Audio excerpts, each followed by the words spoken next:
Another edition of Tops. I'm Bill Davis, and he's Marc Harty. I'm always waiting for you to introduce yourself, but I guess I have to. You know what? What I'm trying to do is, like a really good sportscasting team. There's play-by-play, and there's a color guy, and they're like a married couple where they can almost complete each other's sentences, and there's nobody stepping on each other's,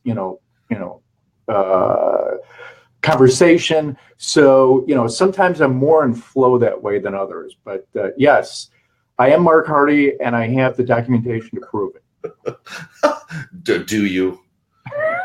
Well, I'm getting my genetics tested, so that's something. All right. Well, today I think we wanted to talk about planning and calendars and publishing and all that good stuff, and how we might suggest you go about doing those things. So I was just going to kick it off a little bit and give it a little example of what I do. And you can scale this depending on the size of your project. So I'm going to start with a very small report, like a 5 to 10 page report. And this is how I would approach it. And I'm doing this based on if I need to get it done by the end of the week. So, I have 5 or 6 days to do it. So basically I write 2 pages a day and I'm done. No, I'm kidding.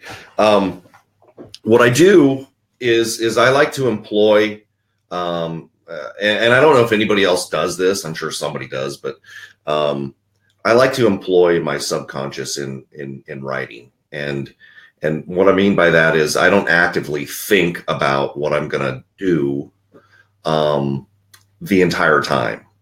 So I break things up into stages, and the first stage really is what do I want to get accomplished by Friday? Let's say that's what I think about on Sunday, and I write it down. I write down what I'm going to get done, and that kind of gives me like a commitment to myself that's in writing. That's a little bit more formal than just saying, "Hey, I'm going to do it." And then I don't think about any tasks or milestones. The only milestone is I want to have it done by Friday, period. That's it. Then I go to sleep. Then on Monday, I just basically collect what I need, any kind of templates, images, notes. I do a little bit of research. I don't really do a whole lot. I just collect stuff. And then I might flesh out a little simple mind map. I like to use Xmind, but there's a whole bunch of tools out there. And then on Tuesday, I actually just plan these. And that essentially means taking what I did the day before and knowing where I have to go by Friday. And I write an outline. And that becomes sort of my table of contents. And then on Wednesday and Thursday, I do the work. And I can write, it's easy for me to write a 10-page report in 2 days. That's not a problem. I could do it in 1 day if I had to. And I've done it many times before. And then on Friday, I just tie up loose ends. I promote, I email. I might put something out on social media. I might do a little Animoto video or something, put it up on YouTube. And I might write a really brief sales page. And that's really about it. So it's a pretty simple process. But if you're going to write a book, like a 100-page book or 200-page book, you obviously have to scale out a little bit, expand that a little bit. But the process is really the same. Anyway, that's how I do it.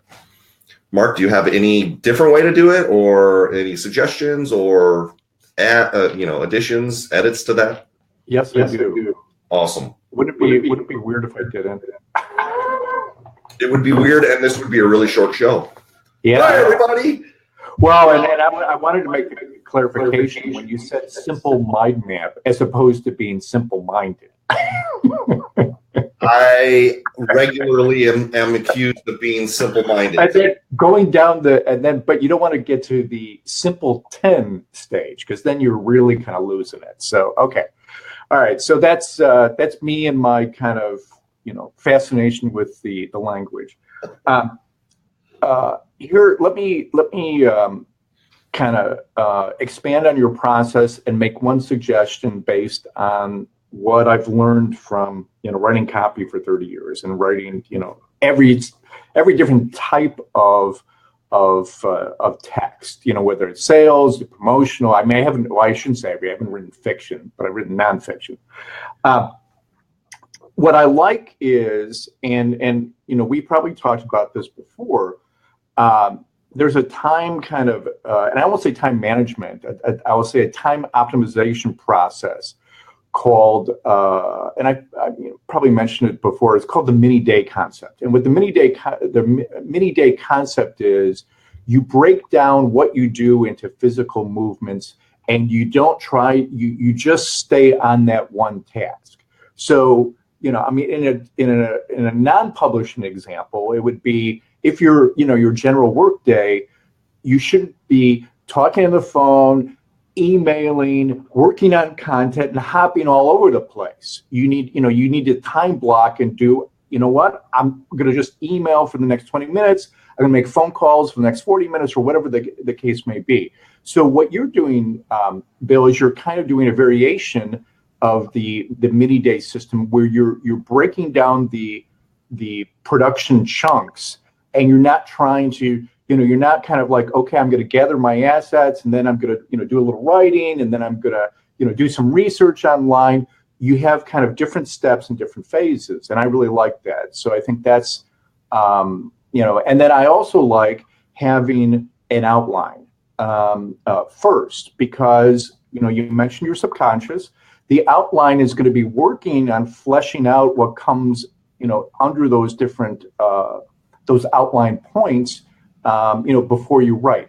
The one tweak that I would build in, and you may do this already, and maybe you just didn't mention it, is, as a writer, and I was just talking about this with a writing colleague, and we both said, when we're on a deadline, we need to build in editorial and editing space. So you do that draft, and then you get away, you step away, you go on and do something completely else and completely different. But can you come back to it in an hour or 2 hours and optimize it? Of course.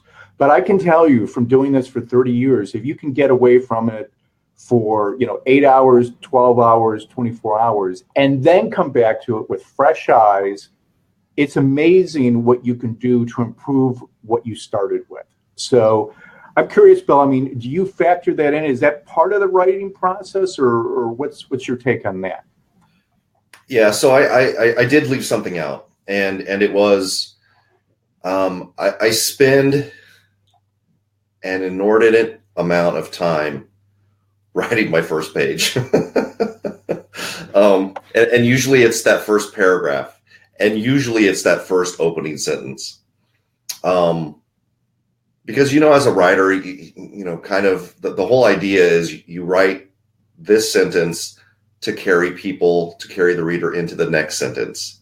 And I figure if I can't get them on the first sentence, I'm screwed. So I have to make that really good, and I have to make the first paragraph really good. And I spend a lot of time writing out that first paragraph in my head. Like, I'll go out and I'll go for a walk, or I'll go for a bike ride, or I'll go to the gym. But it has to be something that's not real strenuous, because I find that I can't really separate I can't utilize my energy in two places. It's kind of like me and multitasking. I don't do it. I suck at it. I think most people suck at it, and the people who look like they're good at it are good at switching from one thing to another. They're not really multitasking. They're doing one thing and then another thing, and they're good at switching back and forth. You lose a lot of time. Most people lose a lot of time switching back and forth. That's where they are not good at multitasking. But I spend a lot of time writing that first paragraph, and it's usually in my head. Once I have it solid in my head, I can type it. Once I have it on paper, the rest of the digital stuff, paper. Yeah, the rest of the stuff just flows. And I don't write stuff out on paper anymore. I might write some notes, but everything's digital. It's all online. I don't do any of that. I don't do any of that kind of stuff anymore. But yeah, You know why you should? Say that again. You know why you should? Because you're going to tell me to. I'm gonna suggest, but there's a physiological and a psychological, a psychological reason why you want to do that. Okay. And that is, it activates different. You are activating a different mode. You are in kinesthetic mode. You're not in visual mode. You're not in auditory mode. When you're in kinesthetic mode, your synapses fire differently, and you're activating a different part of you than you typically do if you're just at the keyboard. And that's not just me saying that, and it's not me just saying that because I'm older.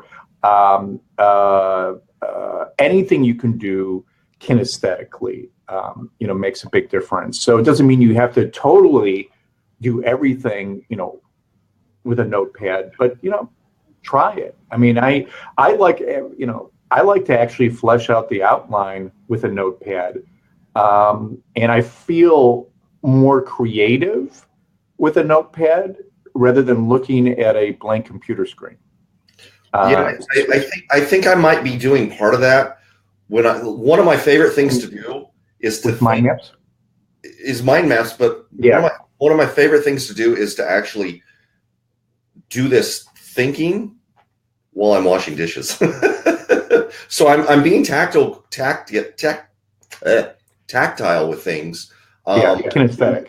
But I shy away from writing stuff down because, and I'm not kidding, when I write it down, 80% of the time I can't read it. I'm like a doctor. I can't read my own writing. So I look at it and I go, huh? So it's better for me, and I have a fairly good memory.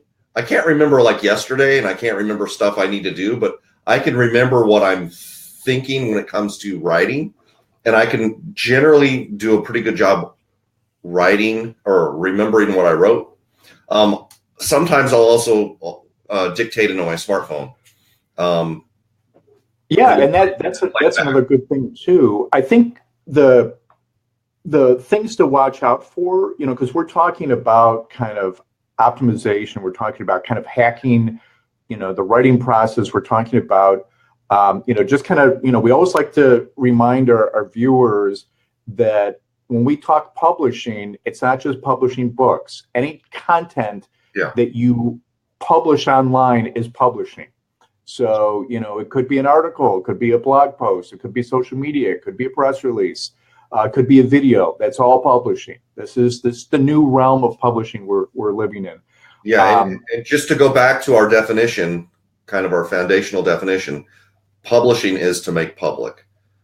Mm-hmm. So it could be anything. You could be composing music. Yes. Once you make it public, it's published, and you're a publisher. So that's where we're coming from. Yeah, thank you for that clarification. I made a couple of notes when you first started, and one of the things that stuck out to me, and I know this is something that I have when I didn't meet my deadline or when I failed, one of the takeaways I had is, we and when I say we, I'm talking about if we're and this could be whether you're an independent professional, you're an entrepreneur, or you have a full-time, job, and then you're, doing something on the side, say writing a book on the side. And that is the difference between internal and external deadlines. So in Bill's case, that was an internal deadline. That was a deadline, a contract, an agreement that Bill made with Bill. It wasn't what Bill made with his client Bo that said, by Friday, I will have this. Now, what you have to notice that often external deadlines are far more powerful. And you know why they're more powerful, Bill? I bet you do. Yeah, but I'm going to let you say it. Okay. Well, there's probably multiple reasons. But the one reason is you're accountable to someone else. Yeah. And your psyche and your self-worth is going to be, and your livelihood is going to be wrapped up in your ability to deliver when you said you were going to deliver. Now, Yeah, if you have some emergency come up and you need to renegotiate a deadline, that's one thing.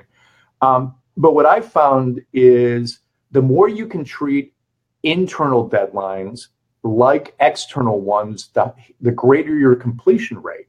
And there's an easy fix for that, and that is have an accountability partner and have some kind of system that if you don't meet that deadline, maybe there's a penalty or you put money into a kitty or something. You can have some fun with it. I find as a creative person, sometimes I need that level of structure. What about you?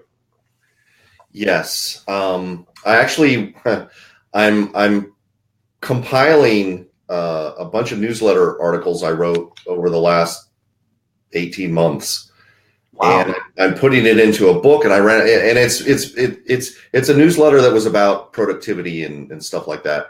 And I ran across or re-ran across this site or this mention of a site called Stick, STIKK.com. Don't look it up because it no longer works, and it kind of bummed me out because I thought it was a great idea, but obviously I was the only one because it's not around anymore. But the idea was you make a commitment, a public commitment to the website, and if you put money there, say you say $50, and it goes in like this escrow account, and if you don't meet your goal, they contribute money to a cause you hate. like if you're a Republican, they would donate to Hillary Clinton, or if you like the Yankees, they would donate to the Red Sox, that kind of a thing. That I don't know. How did that not make it? I mean, that has so much going for it. It must have been poor execution. I'm not really sure. I never had to use it, but I did recommend it to other people who had kind of the issue that you're talking about. I've never really had issues with internal versus external deadlines. I'm one of those guys who, if I negotiate a deadline with a client, it's usually, I try to give myself some room. So my internal deadline is much tighter than my external deadline, and I give myself, some leeway in case things do come up, and I almost never run into those things. So it's never been a problem for me, knock on wood. It's like, I don't know, Bill, if you have HBO and Curb Your Enthusiasm, but Larry has this one friend who's chronically late, and Larry, David is this curmudgeon who just does not tolerate, things that annoy him. I mean, he's totally unfiltered. And so he and his friends are all conspiring to share an earlier date that they have for dinner, that it's not the real date, but they're just factoring in his late time. It's true. We do. I do that with my family. Everybody on my wife's side of the family is late to everything. So I just tell them to get there early, and then when they get there late, it's on time. And everybody's yeah. I don't have to fight. I don't have to worry about it. I don't have to because damn it, I said 9 o'clock and you're here at 10. No, now I'm just telling you 9 o'clock and you get there at 10, and I really meant 10. But no, that's great. I do have HBO, but I've never actually watched that show. I love Larry David. He's just great, but I've never watched the show, so maybe I'll have to start. Well, you got like 8 seasons to catch up on, just FYI. I could do that in a day, right? Well, how much time do we have left? We have about 2 minutes. Okay. Well, one thing that I would like to put a digital Post-it note on is, we were talking about planning and scheduling, and it's really kind of at the micro level. I think a future show, we should really kind of dive in to something more macro, and particularly this. I mean, if you're working on, an intense kind of standalone project like a book or something, I mean, you can, schedule, X number of chapters. But I'd be curious, and I want to get your reaction, Bill, is, how do you go from just kind of seat of the pants, what do I write about, to actually saying, okay, I know I'm going to be writing about this in January. I know I'm going to be writing about this topic in March. I know over the next 6 to 8 weeks that I've queued up, 5 blog posts and 3 videos, and I know exactly the topics, because it's basically taking your concept of that internal kind of micro planning and kind of expanding it across a calendar period that's more than a week. Yeah. Yeah, that's a much harder task, but really at the end of the day, it's kind of simple, and that is you need to know where you want to go. So let's just say you've started a brand new website, and you have this idea that you need to write let's say one blog post a week. By the end of the year, you will have need to write 52 blog posts. Let's just call it 50. So how do you do that? Well, it's kind of like, the old saying, and it kind of has 2 stories, but how do you eat an elephant? One bite at a time. You just have to kind of start at the end and work your way back. And part of the hardest part about doing anything is the planning, in my opinion. Doing the work is not hard. Well, yeah, and I sometimes the planning can actually intimidate you, because Yes. you're like, holy shit, what am I, and so one of the things for this follow-up discussion is I have some kind of, and I use this all the time with press releases, is, I'll just share this and I can expand it later. You can look externally for ideas. So, for example, there's a calendar that lists every special day and every special week. So when you say, oh, it's National Ice Cream Day, or it's, take your dog to work day, there's a calendar that lists literally every day there's something happening, and they break it down. There's stuff happening by day, there's stuff happening by week, there's stuff happening by month. So you could actually look at your business, your area of expertise, and queue it up with, during one of those times when everybody's celebrating a relevant recognition of a particular business or occupation or what have you. So I think, just to kind of sum up, it comes in 2 things. The planning, yes, but then your mind kind of starts to kind of freak out, or like, where am I going to come up with this content and these ideas? And that's some other things that we can help you with. Yep. And that calendar being one example. Great. Yeah, that's awesome. Good idea. And we'll talk about that in a future episode. So, in closing, I just want to say thank you for watching. Thanks, Mark, for being here. And, this show, as always, oh yeah, just frickin' do it. It's true. If you don't do it, somebody else will. So we want it to be you, not somebody else. That's right. So just do us a favor and go to titansofpublishing.com. Take a look around. All our shows are there. And also, if you wouldn't mind, go to titansofpublishing.com/iTunes. That'll take you to the iTunes podcast, whatchamacallit, and give us a review. I'm not asking for a good review or a bad review, just a fair review. And, tell us what you think. And also, we're here. We're on Facebook. We have a Facebook group and a Facebook page, Titans of Publishing or Titans of Publishing Show. And offer your suggestions. What do you want to see on a future show? That would be very helpful for us. And also, tell us what you think we're doing good, what we're doing bad, how we can improve, what we're doing great, that kind of thing. We want some feedback. All right. Okay. So everybody, have a good weekend, and Mark and I will talk to you next week. See you later. Bye.